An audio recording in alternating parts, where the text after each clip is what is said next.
네, 안녕하세요. 오늘 마이크 소리 좀 크게 좀 해봐. 크게 크게 좀 해주세요. 네, 크게 말하겠습니다. 네, 안녕하세요. 오늘 말씀 맡은 김영민 형제입니다. 오늘 저희 나눌 본문은 그 이사야 34장입니다. 네, 뭐 먼저 좀 이사야 저희 계속 교재해오고 있는데 말씀드리면은 이사야는 크게 이제 1장부터 39장을 이제 전반부, 이제 40장부터 66장을 이제 후반부 이렇게 나눌 수 있습니다. 이제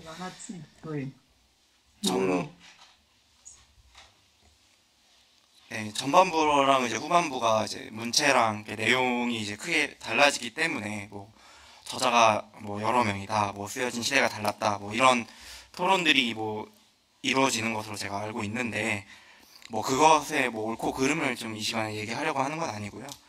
이제 전반부와 후반부가 어떤 내용을 다루고 있는지 먼저 간단하게 소개를 하고자 합니다. 이제 1장부터 39장까지 이제 전반부는 이사야가 당대 시점에서 본 징벌과 축복에 관한 예언을 이제 말하고 있고, 이제 40장부터 66장까지의 후반부는 이제 미래 시점에서 바벨론 포로기 관점에서 본 이제 위로의 이제 예언을 이렇게 말하고 있습니다. 이제 뭐 36장부터 39장까지는 이제 히스기야 왕에 대한 이제 이야기이기 때문에 이를 제외하면은 저희 오늘 교재할, 그리고 다음 주에 교재할 34장, 35장이 이제 이사야 전반부에 대한 뭐 결론을 이야기한다고 봐도 무방할 것 같습니다. 항상 이제 결론을 얘기를 할 때는 이제 가장 중요한 얘기들을 이제 강조를 하잖아요. 그래서 좀 그 관점으로 좀 들어주시면 될 것 같고요. 이제 계속해서 이사야를 통해서 해온 말씀입니다. 이제 이사야는 이제 심판을 말하면서 하나님을 거역하는 자들에게는 그 심판의 날이 정말 심판의 날을 말하는 것이고, 하나님을 믿고 의지하는 자에게는 그 심판의 날이 바로 구원의 날이라고 하는 것을 계속해서 이야기를 하고 있습니다. 그래서 오늘 교제하는 그 말씀을 나누는 34장은 이제 심판의 날을 강조를 하고 있고요. 이제 35장은 구원의 날로서의 이제 그 날을 강조를 하고 있습니다. 그 성도님들께 좀 뭐 물어보고 싶은 게 있습니다. 34장의 주제가 심판이라고 하고 35장의 주제가 이제 구원이라고 할 때 성도님들은 34장 말씀을 듣는 거를 좋아하시겠어요? 35장의 구원에 관련된 말씀을 좋아하시겠습니까? 네, 당연히 35장을 더 좋아하시겠죠. 괜히 심판이라 하면 무섭고 두렵고 이제 피하고 싶은 마음이 들잖아요. 성경에는 다양한 경고의 말씀들이 있습니다. 뭐 작은 행위부터 큰 행위까지 뭐 우리의 행위들을 지적하는 말씀들이 있음에도 우리는 때로는 그 말씀들을 외면하곤 합니다. 갈라디아서 예를 들어서 5장 19장 21절을 보겠습니다. 육체의 일은 분명하니 곧 음행과 더러운 것과 호색과 우상숭배와 주술과 원수 맺는 것과 분쟁과 시기와 분냄과 당짓는 것과 분열함과 이단과 투기와 술 취함과 방탕함과 또 그와 같은 것들이라. 전에 너에게 경계한 것 같이 경계하노니 이런 일을 하는 자들은 하나님의 유업을 받지 못할 것이요.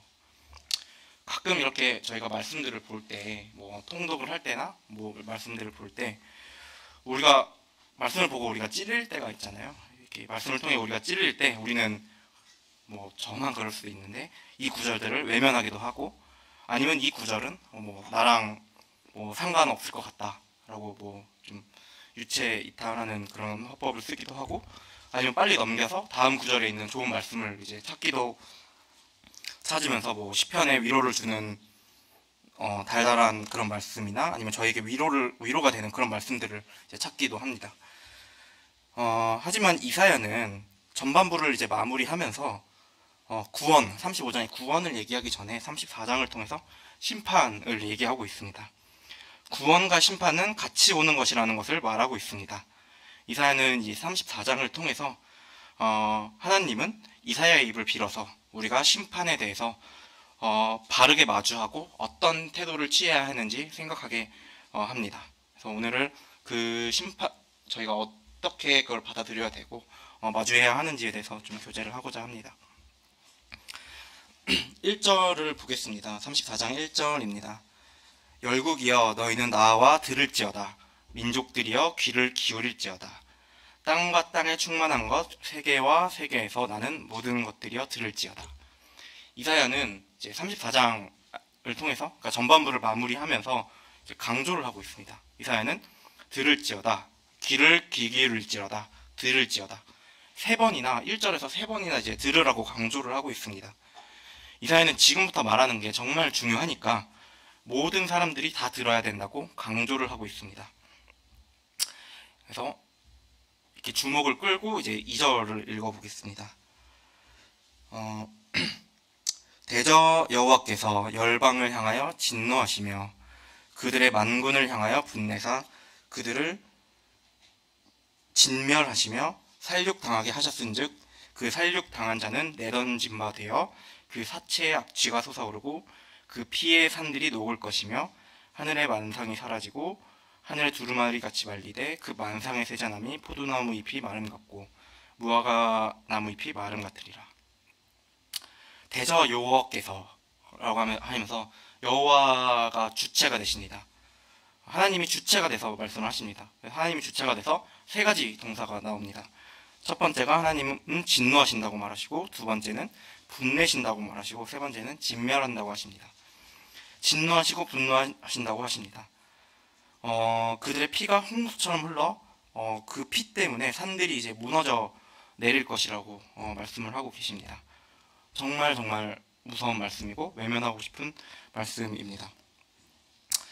우리는 무의식적으로 그리고 육을 갖고 있기 때문에 하나님을 사랑의 하나님, 위로의 하나님, 자비의 하나님으로만 생각하고 인지하고 그러한 하나님만을 저희가 쫓으려고 생각하려는 그러한 특성을 지니고 있습니다. 저희는 육을 갖고 있기 때문이죠. 하지만 하나님은 공의의 하나님이시고 심판하시는 하나님이십니다. 이사야는 이 구절을 통해서 심판하는 하나님이 계시다라는 것을 들으라고 3번이나 강조하고 있습니다. 하나님은 심판하시는 하나님이고 하나님 앞에서 올바르게 하나님의 뜻을 따르지 못하는 자들, 하나님을 거역하는 자들을 하나님이 아니고 자기 자신의 욕망과 야망을 따르는 자들에게 반드시 심판이 있다라고 이제 말씀을 하고 있습니다. 이 메시지는 이사야가 말한 것처럼 우리가 듣고 귀 기울이고 또 들어야 하는 말씀인 것입니다. 어쩌면 우리는 이미 구원을 얻은 자이고 구원은 취소되지 않으니까 이러한 거는 나랑 상관없는 말씀이니까 그냥 가볍게 넘어간다고 생각하지는 않으시는지요. 나에게 하나님은 사랑의 하나님밖에, 위로의 하나님밖에, 자비의 하나님밖에 없으니 저러한 하나님은 저 대상도 내가 아니고 나랑은 상관없다고 생각하지는 않으시는지요. 심판이 대상이 내가 아니라고 해서 우리는 교만하고 하나님을 우습게 하는 것은 아닌지요. 한번 구원을 받으면 어떻게 막 살아도 된다는 니골라 당의 도덕 폐기론이나 아니면은 무율법주의들 아니면 저희가 다른 이단의 율법 폐기론들을 저렇게 살고 저런 사람들을 비난을 하면서 어쩌면 우리는 그들과 같은 삶을 살고 있는 건지는 아닌지를 돌아보게 됩니다. 이사야는 이런 구절들을 통해서 이렇게 심판하시는 하나님을 보여주는 이유가 뭘까요? 바로 하나님은 주권자이시라는 것입니다. 하나님은 우리가 위로가 필요할 때, 우리가 물질이 필요할 때, 마음의 평화가 필요할 때마다 찾는 진짜 마치 램프의 요정 지니처럼 그런 존재가 아니라 하나님은 주권자시라는 것입니다. 저희가 기복신앙이라는 말을 많이 하곤 합니다. 말 그대로 복을 빈다는 말인 거죠. 그래서 우리는 나의 복을 위해 자신의 형통과 소원 성취와 입신양명, 무병장수, 이제 자손 번영, 이러한 것들을 최고의 가치를 목적으로 삼는 신앙, 저희가 뭐 다른 종교들도 그렇고 저희가 뭐 미신들 예전부터 뭐 물 떠놓고 뭐 빌기도 하고 뭐 그러한 미신들이 바로 이제 기복 신앙입니다. 나를 위해서 그거를 최고의 가치로 여기고 나에게 복을 달라고 하는 것이 이제 기복 신앙입니다. 그러나 내가 주권자가 돼서 복을 비는 것을 이제 기복 신앙이라 하면은 저희는 하나님을 주권자로 둬야 하는 우리의 신앙과 명확하게 구분해야 하는 것이 바로 기복 신앙인 것입니다. 하나님은 내가 A가 필요하다면 A를 갖다 주고 B가 필요하다면 B를 갖다 주고 계속해서 제가 요구하기만 하니까 C를 요구하는 것이 막 미안하기도 하고 죄송스럽기도 해서 이거는 그냥 내가 할 수 있으니까 하나님을 또 배제하고 하나님을 이런 분으로 저희가 여기고 있는 것은 아닌지 생각해 보게 됩니다.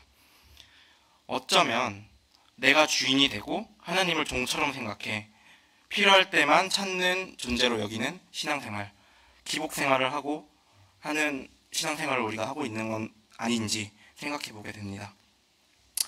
우리는 내가 아닌 하나님을 주권자로 인정해야 합니다. 우리는 그분을 주권자로 인정하고 그와 닮아가는 삶을, 내가 변해가는 삶을 살아야 하는 것입니다. 하나님을 주권자로 인정해야 자기를 부인하고 내 자신의 욕망을 부인하게 되고 하나님의 영광을 따라 살 수 있습니다. 그게 우리가 가져야 하는 신앙인 것입니다.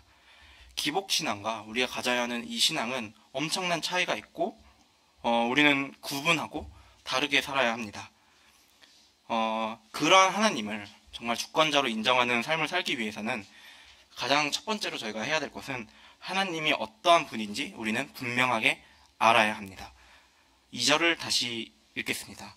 대저 여호와께서 열방을 향하여 진노하시며. 왜 이 분노의 말씀을 이사야를 통해서 이스라엘 백성들에게 하셨을까요? 바로 경고인 것입니다. 이스라엘에 대한 경고인 것입니다.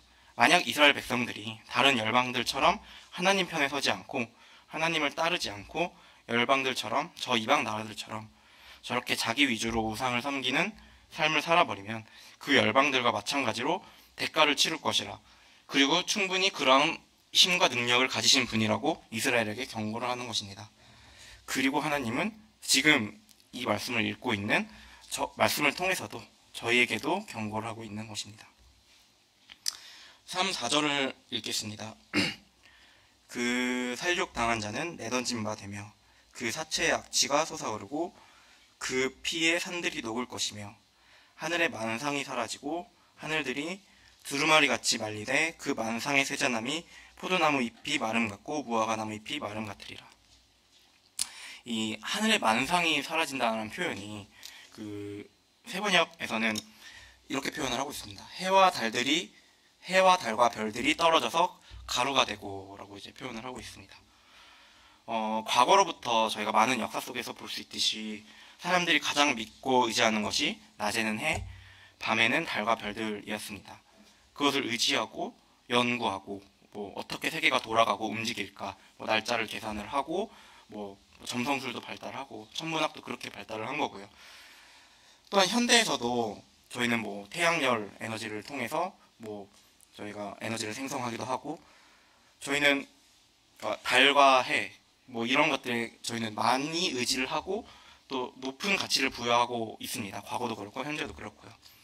그래서 과거에 많은 나라들이 뭐 태양신을 숭배하고 달의 신을 숭배하고 각 별들에게도 이제 이름을 붙여서 숭배하곤 했었습니다. 그런데 하나님은 해와 달과 별들이 떨어져서 가루가 된다고 모든 것이 다 사라진다고 말씀을 하고 있습니다. 사람들이 의지하는 모든 것들 그리고 크고 높다고 생각하는 모든 것들을 다 없애버릴 수 있는 하나님은 주권자시라는 것입니다. 그 이후로 5절을 읽겠습니다. 여호와의 칼이 하늘에서 족하게 마셨은즉 보라 이것이 에돔 위에 내리며 진멸하기로 한 백성 위에 내려 그를 심판하실 것이라.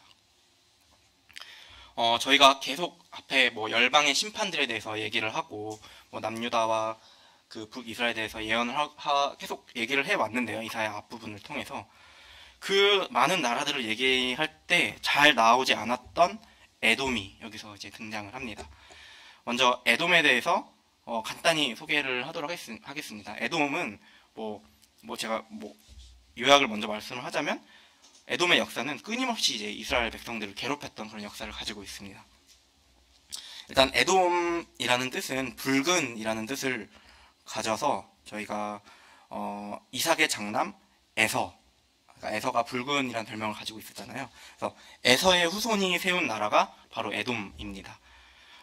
에돔의 위치는 지금 약간 이스라엘 남쪽 그 약간 지금 현재로는 한 요르단 요 지역이 지금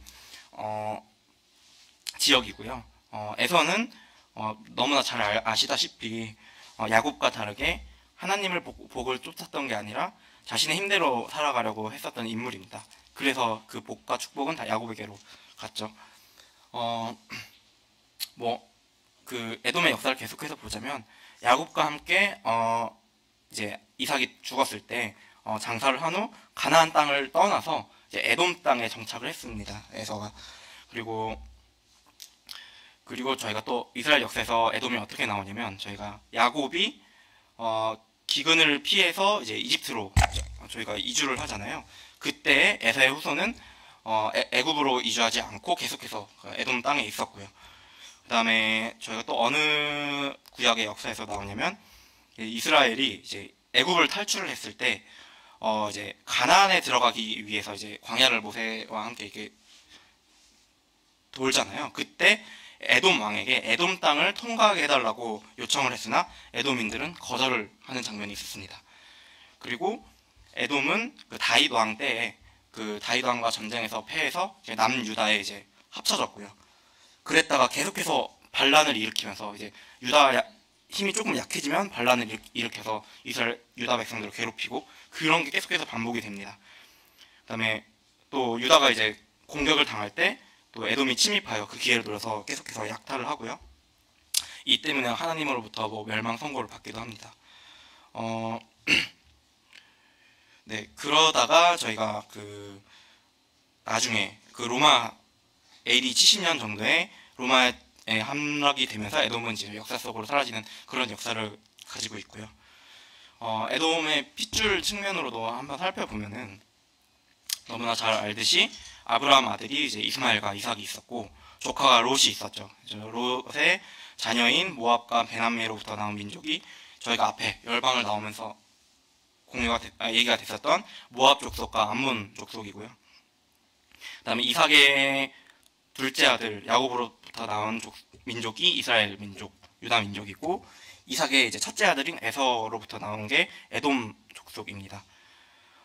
어찌됐건 저희가 모압이나 암몬이나 지금 에돔 모두 다 이제 이스라엘 백성들과 거의 다 친척 관계, 그러니까 한 피로부터 계속 이렇게 나뉘어서 그 정서적으로도 종교적으로도 문화적으로도 좀 많이 유사했다고 합니다. 네. 근데 더더욱 에돔 같은 경우는 모압 암몬보다도 이스라엘이랑 유다랑 더 가까운 관계였습니다.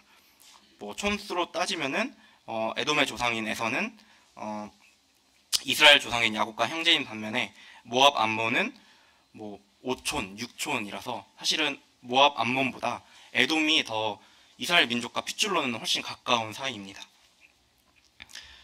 결론적으로 이 에돔 족속은 이스라엘 유대인들과 가장 핏줄적으로 가까우면서 다른 열방들처럼 강하지는 않았으나 이스라엘을 끊임없이 방해하고 귀찮게 하고 그렇게 방해했던 민족이 바로 에돔 족속입니다. 그 6절부터 17절까지는 이 에돔 족속에 대한 심판에 대해서 이제 계속해서 얘기를 하고 있습니다. 다 읽진 않겠습니다. 그래서 참고를 해주시면 될 것 같고요. 저희가 그 이사야 34장을 통해서 그 심판을 얘기하는데 왜 앞부분에서 나오지 않았고 열방의 심판에도 중요하게 다루지 않았던 그 에돔을 여기서 왜 에돔을 언급을 하고 예시로 들어서 심판의 예시를 들어줬나라고 좀 생각을 해봤습니다. 어쩌면 그 에돔 족속을 말하는 게 바로 나 자신을 말하는 게 아닌가라는 생각을 했습니다. 그리스도인을 하나님의 백성인 이스라엘 백성들에게 비유를 한다면 어쩌면 나는 생김새도 핏줄도 하나님을 따른다고 하는 것조차 비슷하다고 하면서 하나님을 버리고 내 욕망을 따라가는, 겉모습은 하나님의 백성이라고 하지만 핏줄과 가깝다고 하지만 내 욕망을 따라가는 나 자신을 말하는 게 에돔이 바로 그러한 나 자신을 말하는 게 아닌가. 그래서 여기서 에돔 족속을 보여주신 게 아닌가, 자신을 돌아보라고 에돔 족속을 보여주신 게 아닌가라는 생각을 했습니다. 저희는 약한 육체의 몸을 저희는 구원받은 자이지만 약한 육체를 가지고 있는 사람들이잖아요. 그래서 정신을 차리지 않으면, 주님께로부터 능력을 구하지 않으면 저도 모르게 내 욕망을 따라가는 저희의 모습을 저희는 자주 보게 됩니다. 예배를 들으면서도 하나님을 높이는 게 아니라 잠깐 정신을 놓으면은 내가 드러나고 나의 높임을 구할 때가 있고요. 내가 더 좋은 구절을 간증을 나눠서 내가 높아지는 그런 나의 욕망을 따라갈 때가 있고요. 말씀을 읽으면서도 하나님의 뜻을 구하는 게 아니라 이거는 나한테 위로가 되고 내가 어떻게 잘 써먹고 잘 활용할지에 대해서 고민하는 저를 볼 때가 있고요.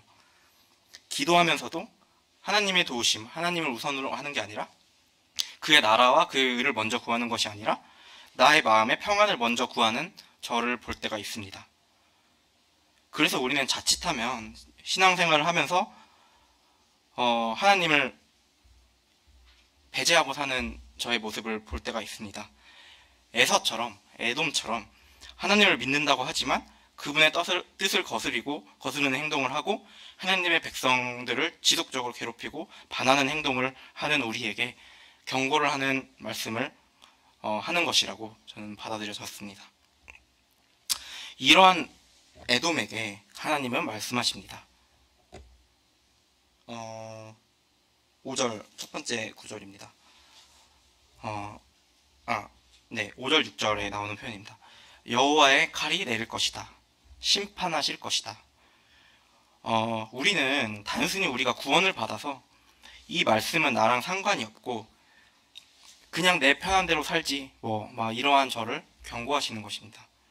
하나님은 주권자이시고 공의의 하나님이십니다.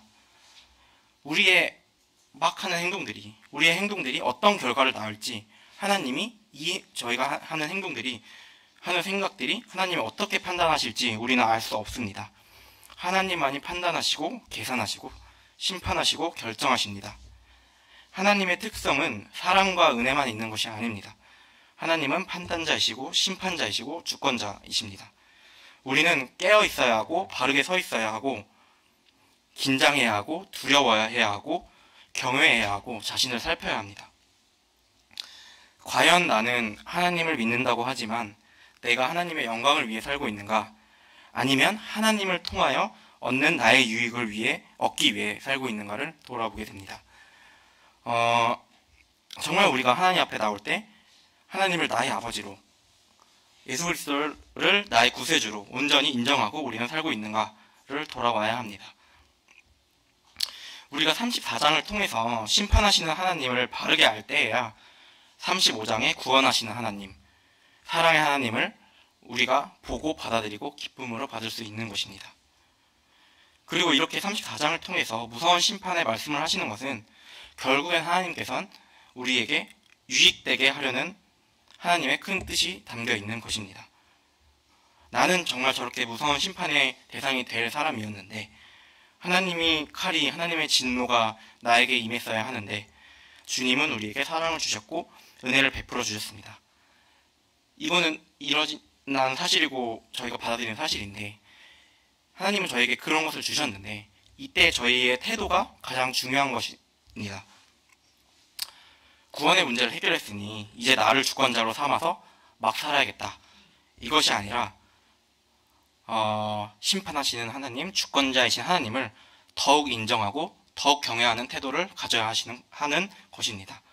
그것이 바로 저희가 맨날 말하는 범사의 하나님을 인정하는 것이고 하나님이 하나님을 주인 삼은 삶을 살 수 있는 것이고 먼저 하나님을 저희가 그렇게 저희의 태도가 하나님 앞에 먼저 그렇게 바르게 서야 그때야 우리에게 더 좋은 것을 주시는 주님을 저희는 보게 됩니다.